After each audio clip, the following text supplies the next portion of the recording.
대법의 교리문답은 96문을 살펴볼 텐데요. 96문은 이제 우리가 지금 살펴보고 있는 10계명 가운데 두 번째 계명의 의미들에 대해서 살펴보려고 합니다. 먼저 여러분에게 우리가 10계명을 하면서 여러분들이 마음속에 반드시 이 마음을 가지고 우리가 10계명과 하나님 말씀을 대했으면 좋겠습니다. 여러분, 우리가 첫 번째로 우리가 하나님 계명을 대할 때 우리 평생 잊지 말고 우리 마음에 두어야 될 것이 뭐냐면, 늘 우리가 생각해야 될 것이 뭐냐면, 내 안에는 하나님의 법을 내 본성적으로 사랑하지 않는다는 사실을 우리는 인식해야 돼요. 우리는 본성적으로 내 안에 하나님의 법에 대한 적의와 적대감을 가지고 있는 존재라는 사실을 잊지 말아야 합니다.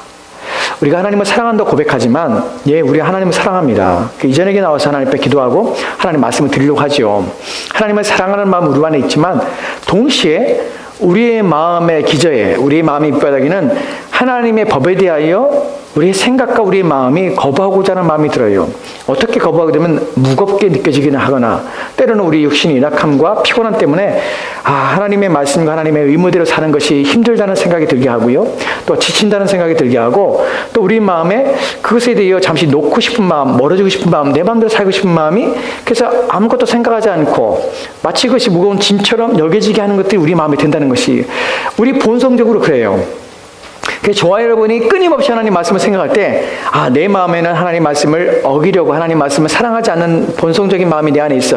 나는 이것에 굴복하면 안 돼. 나는 하나님의 말씀을 듣고 하나님 말씀을 의지를 다해서 하나님 말씀을 사랑해야지. 라는 생각으로 우리 안에 있는 적이, 우리 안에 있는 하나님에 대한 반감들을 우리 안에서 인식하고 이해해서 그런 마음이 들 때마다 내 마음에 또다시 이런 마음이 드는구나. 또다시 내 마음 안에서 있는 이 나의 강력한 죄성이 하나님에 대하여 또다시 나를 거역하게 하고 또다시 나로 하여금 쓰러뜨리게 하는구나 하는 생각을 하셔야 돼요. 육신은 반드시 우리 가운데 하나님을 쫓고 하나님을 추구하는 데 있어서 우리의 영혼이 그 일을 하는 일을 절대로 기뻐하지 않아요. 여러분, 신앙을 바르게, 여러분이 하나님 앞에 바르게 살고자 하고 하나님 말씀을 순종하고 할 때 성령이 우리 가운데 충만해야 그 일이 우리 가운데 기쁨으로 다가오지만, 그렇지 않은 상황에서는 늘 언제나 우리 마음에서는 우리 의지와 끊임없이 충돌합니다. 하고 싶지 않아요. 하고 싶지 않아요. 그리고 그게 무의미하게 느껴져요. 그런데 그것은 그 일 자체가 무의미하기 때문이 아니에요. 우리가 하나님을 섬기면 하나님 말씀에 순종하는 자체가 의미가 없거나 가치가 없기 때문이 아니라, 우리 안에 있는 하나님에 대한 적의와 반감이 우리를 속여서 그 일이 마치 의미 없는 것처럼, 그 행위가 하나님 앞에 아무것도 아니고 내게도 아무런 유익을 주지 못한다고 끊임없이 우리를 미혹하고 유혹하고 있다는 사실을 기억하셔야 돼요. 그때마다 우리는 두 가지를 생각하셔야 됩니다. 하나는 무엇이냐면, 첫 번째는 우리가 하나님 말씀을 대할 때마다 첫 번째는 저와 여러분은 이 말씀을 듣고 이 말씀에 순종하는 자리에 부르심 받았다는 사실을 기억하세요. 이 말이 무슨 말이냐면, 우리가 세상 속에 있다면, 하나님을 알지 못한다면 우리는 이 말씀을 지켜야 될 책임도 없고 의무도 없는 자들이에요. 근데 우리는 어떻게 됐습니까? 그 안에 있기 때문에, 내가 하나님의 자녀이기 때문에 나는 이 말씀을 지키는 책임과 의무를 다하는 자리에 부르심 받았다는 것이에요. 나는 하나님의 자녀잖아. 나는 이것을 지키는 자리에 나는 부르심 받았잖아. 이것이 내게 얼마나 복된 것인가. 나는 하나님의 자녀야. 그 은혜의 언약 가운데 내가 있어. 나는 얼마나 영광스러운 자리에 부름 받았는가.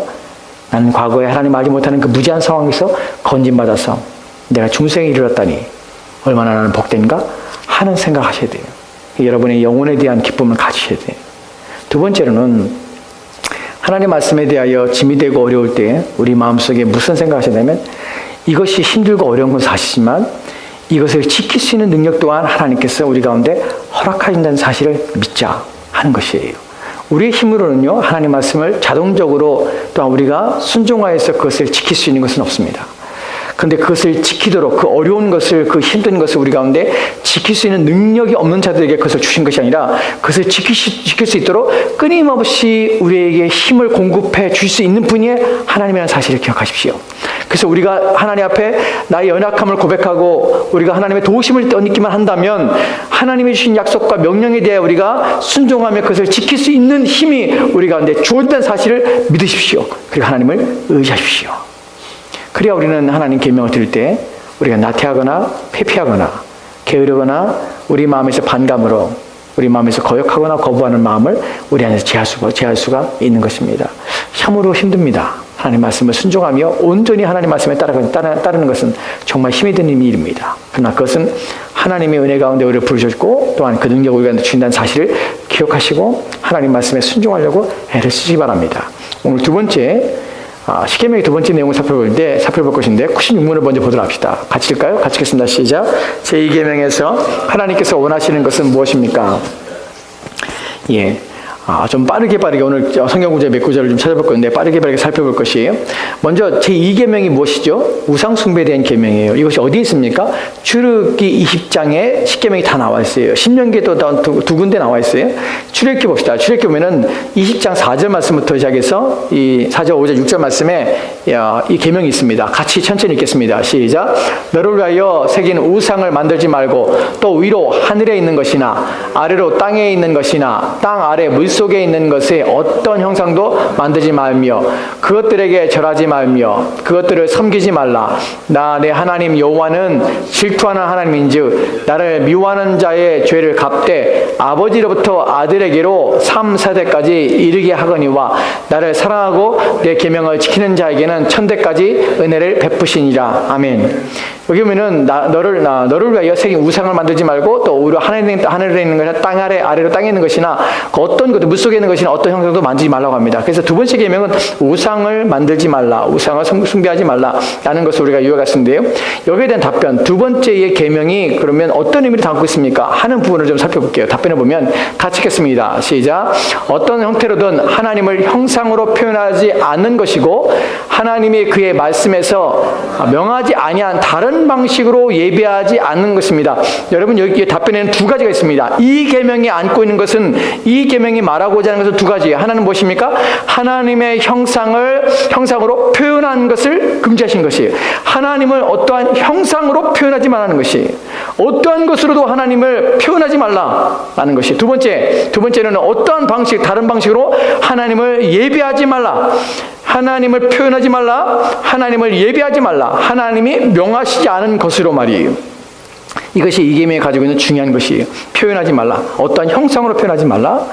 또한 하나님의 다른 방식으로 하나님을 예배하지 말라. 하나님은 하나님 원하시는 방식으로 예배를 받으시고 하나님이 원하시는 방식으로 섬김을 받는다는 사실을 기억하셔야 합니다.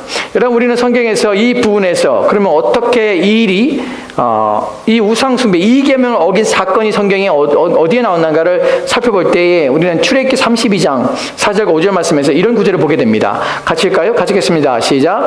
아론이 그들의 손에서 부어서 조각칼로 새겨 송아지 형상을 만드니 그들이 말하되 이스라엘아 이는 너희를 애굽 땅에서 인도하여 낸 너희의 신이로다 하는지라. 아론이 보고 그 앞에 제단을 쌓고 이에 아론이 공포하여 이르되 내일은 여호와의 절이리라 하니. 아멘. 본문에 보면 우리가 알다시피 이스라엘 백성들이 시내산 아래에서 기다리고 있었고 모세는 하나님께서 불러주셔서 시내산 올라갔어요. 근데 모세가 안 내려오잖아요. 근데 백성들이 모세가 죽었는지 안 죽었는지 우리가 알지 못하고 이제 내려오지도 않는다. 그 모세는 산에 가서 지금 어떻게 되는지 모르니까 우리를 인도해내는 신을 만들라라고 해서 그들이 이제 금을 가져와서 그걸 녹여서 이제 송아지 우상을 만듭니다. 근데 그들이 뭐라고 표현하냐면 송아지 형상을 만드니 그들이 말하되 이스라엘이야 이는 너희를 애굽에서 인도하여낸 너희의 신이라고 표현합니다. 근데 신이라고 표현하는 것만 아니라 아론이 보고 그 앞에서 제단을 쌓고 이 아론이 공포하여 이르되 내일은 여호와의 절이니라. 내일 여호와의 절이라는 것이 여호와를 섬기는 날, 여호와를 예배하는 날이라고 말하는 것입니다. 근데 지금 이들은 다른 신을 섬기는 게 아니라 이 신이 송아지의 신이 너희를 애굽에서 인도하여낸 신이라고 말하는 것이 이 신이라는 것이 여러분 이것을 하나님께서는 어떤 형상으로 자신을 표현하거나 하나님을 원하지 않는 다른 방식으로 하나님을 섬기는 것을 원치 않습니다. 이 일에 대하여 하나님께서 징계하는 장면이 나옵니다. 출애굽기 32장 9절과 10절 말씀에 이렇게 기록되어 있습니다. 같이 읽겠습니다. 시작. 여호와께서 또 모세에게 이르시되 내가 이 백성을 보니 목이 뻣뻣한 백성이로다. 그런즉 내가 하는 대로 두라. 내가 그들에게 진노하여 그들을 진멸하고 너를 큰 나라가 되게 하리라. 아멘. 하나님께서는 그들을 다 멸하시기 원하십니다. 우상숭배의 죄는 하나님께서 멸하십니다. 멸하시기 원하시는데, 이제 여기에 대해 모세가 이제 하나님께 청원하면서 하나님께 기도하여서 사실은 이 진노가 그들에게서 떠나게 됩니다. 근데 하나님께서 이렇게 미워하시면 이렇게 싫어하시는 것이에요. 그럼 오늘 우리가 고민할 것이 무엇이냐면, 왜 하나님께서는 어떠한 형상으로도 자신을 표현하는 것을 원하지 않을까 하는 부분이에요. 여러분, 왜 그럴까요? 왜 하나님께서는, 우리가 나중에 보겠지만 우리가 하나님의 형상을, 눈에 보이지 않는 하나님의 형상을 만들어서 그분이 하나님이라고 우리가 섬기면 하나님이 거기에 임재해 계시고 그걸 자기가 그냥 하나님께서 받으시면 되는데, 왜 하나님께서는 어떤 형상으로도 나에 대하여 나를 닮았다고 나로 여겨지는 어떠한 형상도 만들지 말라고 하시는 것일까요? 왜 그럴까요? 우리 이사야서에서 이 장면, 이 내용의 답을 찾을 수 있는데요. 이사야 40장에 보면 18절 말씀이 이렇게 기록되어 있습니다. 중요한 본문이에요. 이사야 40장 18절 말씀 중요한 본문입니다. 같이 읽겠습니다. 시작. 그런즉 너희가 하나님을 누구와 같다 하겠으며 무슨 형상을 그에게 비겠느냐. 여러분, 하나님이 이렇게 말합니다. 너희가 하나님을 누구와 같다 하겠으며. 이 말이 무슨 말이에요? 내가 이 땅에 있는 것 중에서 누구와 같냐? 누가 나와 같냐? 이 땅에 어떤 것들로 나와 동등되게 여길 수 있을까? 그리고 어떤 형상을 가지고 나에게 비길 수 있을까? 라는 것이, 이 부분을 좀 더 이사야가 이렇게 표현한 부분이 있습니다. 40장에 25절, 26절 보면 같이 읽까요? 시작. 거룩하신 이가 이르되 그런즉 너희가 나를 누구에게 비교하여 나를 그와 동등되게 하겠느냐 하시니라. 너희는 눈을 높이 들어 누가 이 모든 것을 창조하였나 보라. 주께서는 수요대로 만상을 이끌어내시고 그들의 모든 이름을 부르시나니 그의 권세가 크고 그의 능력이 강함으로 하나도 빠짐이 없느니라. 아멘. 여러분, 여기서 무엇을 봅니까? 거룩하신 이가 이르시되 그런즉 너희가 나를 누구와 비교할 수 있냐? 하나님을 누구와 비교할 수 있냐? 나를 그와 동등되게 하겠냐? 어떤 것들로 하나님을 동등되게 비교할 수 있냐? 왜 비교할 수 없습니까? 왜냐하면 그 다음에 나오는 내용 보면요, 너희는 눈을 들어 누가 이 모든 것을 창조하였나 보라. 주께서는 수요대로 만상을, 수요라면 숫자대로 각 종류대로 이 모든 만물을 이끌어내시고 그들의 모든 이름을 부르시나니 그의 권세가 크고 그의 능력이 강함으로 하나도 빠짐없이 그렇게 하셨다는 것이, 이 세상의 모든 피조물은 누가 지으신 것입니까? 하나님이 지으신 것이. 왜 형상을 이 땅에 있는 것 중에서 어떤 것들로, 위로 하늘에 있는 것이나 아래로 땅에 있는 것이나 또한 물 아래에 있는 것이나 어떤 형상으로도 나를 닮아서 나와 비교되게, 또한 나라고 인식할 수 있는, 나와 같이 할 수 있는 그 어떤 것들도 만들지 말아야 되는데, 그것은 무엇이냐면 내 자신이 어떤 것으로도 나와 같은 것이 이 땅에 존재할 수 없기 때문에 절대로 너희는 형상을 만들지 말라는 것이. 하나님을 비교할 수 있는 것이 없습니다. 제2계명에서 너희는 어떤 형상도 만들지 말라는 것이, 하나님을 어떠한 형상으로 만들 때 하나님의 높으심과 하나님의 영광과 또한 하나님의 존귀하심과 하나님의 하나님 대신이 훼손되기 때문에 하나님께서는 그 일을 우리 가운데 허락하지 않는 것이, 그 어떤 것들도, 어떤 피조물도 하나님의 형상을 대체할 만큼, 하나님과 비교될 만큼 가치가 있으며 능력이 있으며 영광스러운 것은 존재하지 않기 때문에 하나님은 그 어떤 것들로 자신의 형상을 표현하는 것을 원하지 않으시는 것이에요. 만약 우리가 어떤 피조물을 가지고 그것이 비록 고결하고 그것이 비록 아름답고 그것이 영광스럽고 높다 할지라도 그것을 우리가 하나님의 형상이라 저것이 하나님이라 라고 말한다면 하나님을 낮추는 것이며 하나님을 모욕하는 것이며 하나님을 피조물로 격화시키는 일을 하는 것입니다. 이것이 죄예요.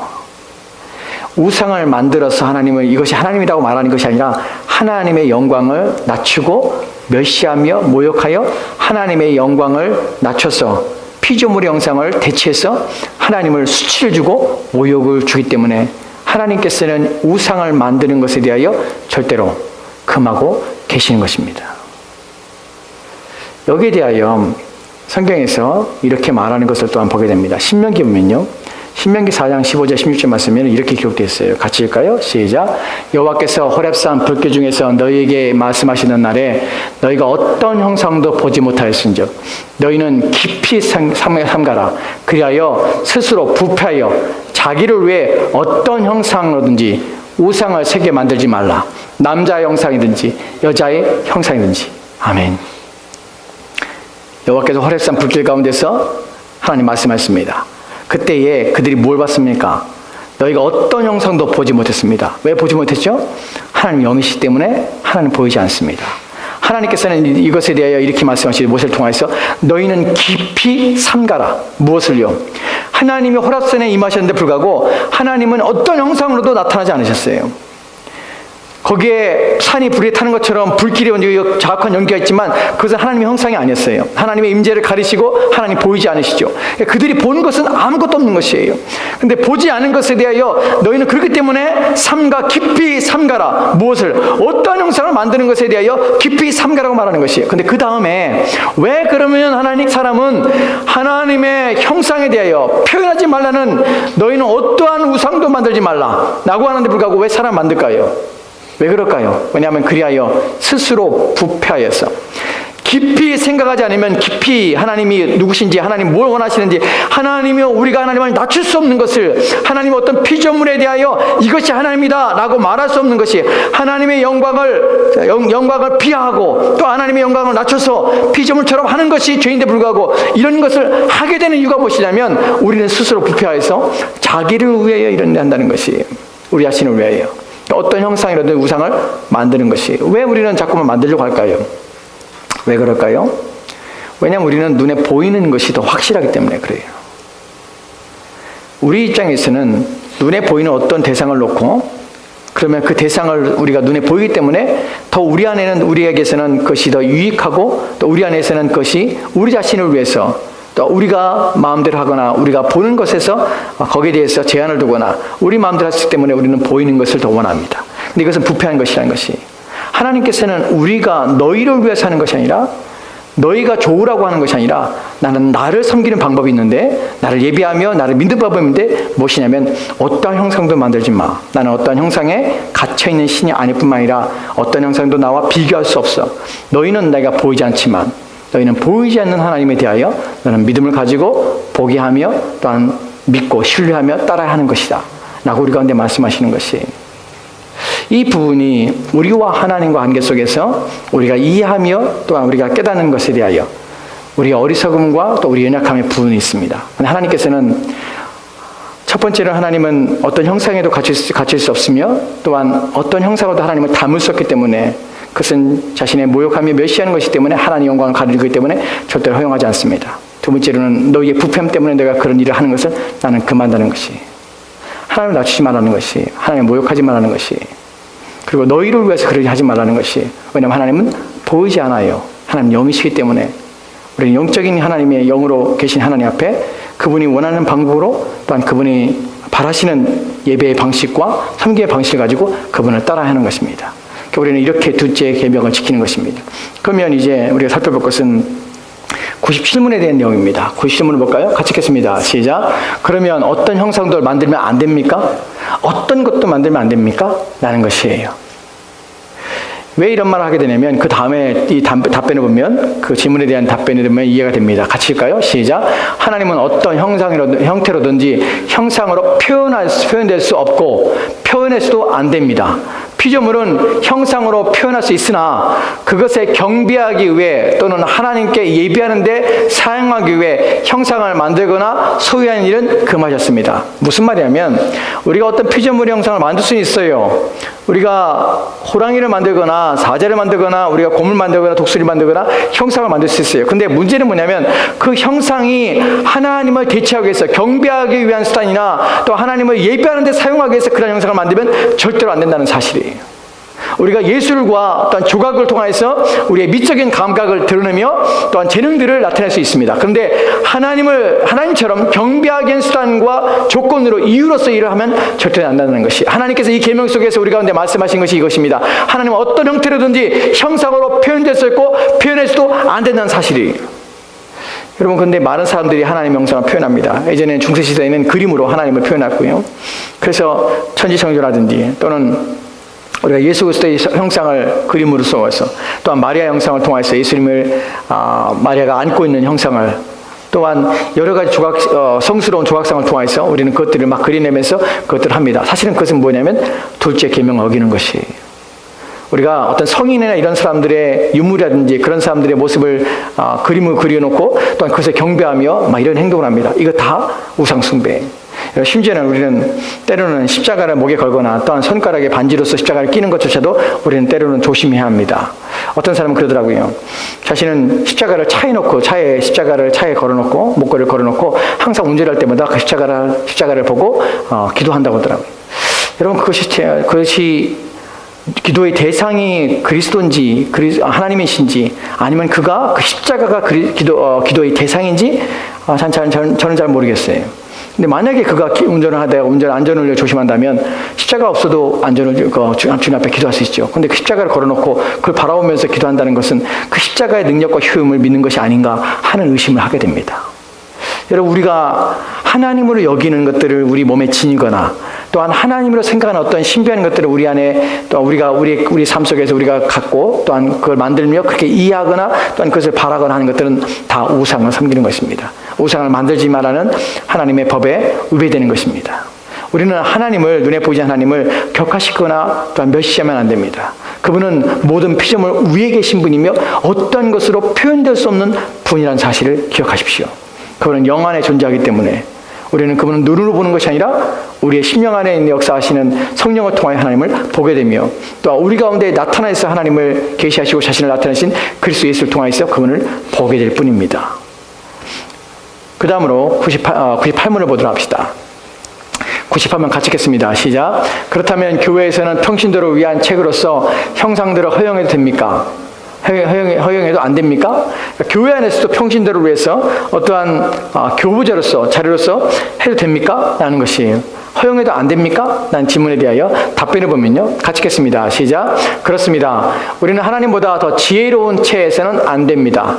하나님께서는 그의 백성들이 말 못하는 우상을 통해서가 아니라 그의 말씀에 대한 살아있는 설교를 통해 가르침 받기를 원하십니다. 예, 그렇습니다.